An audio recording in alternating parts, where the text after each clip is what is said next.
يا أيها الذين آمنوا اصبروا وصابروا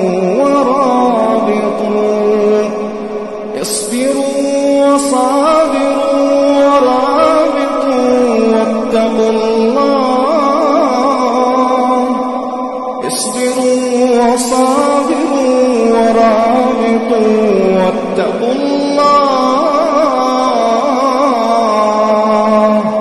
واتقوا الله لعلكم